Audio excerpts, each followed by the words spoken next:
Na va, nusimato šiokia tokia prošvaistė. Atėjom salą jau. Taip, ir atrodo, kad įteka vanduo ir mūsų išsigelbėjimui galėsime susikurti pavėsinę, nes radome šią puikią krūvą bambukų, jie labai lengvi ir ganėtinai daug. Plaustą pasidaryti. Plaustą? Taip, ko gero išėti ir plaustą pasidaryti. Taip. Bet pradžiai mums užteks ko gero ir pavėsinės. Ko gero vienas iš gerų prošvaisčių yra tai, kad matome įtekančią upę į vandenyną.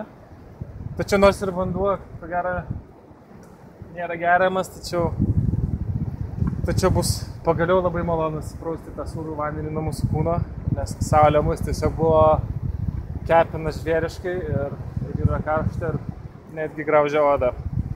Ir pabandysim iš bambukų susikonstruoti kažkokias talpas vandenį, nes matom ateinantį lietų. Kas kažkiek palengvins mums gyvenimą. Taip. Turint mūsų praeitų dienų patirtį, tai čia gali būti labai galingas taifūnas, taip, audros.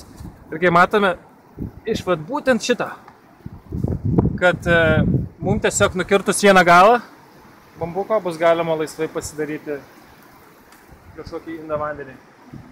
Gerai žvalgaivarai. Tai va. Na va, jau pradėjome ręsti pamatus. Radome puikių lapų, kurie mus padės apsaugoti nuo audrų. Nuo ateinančios audros.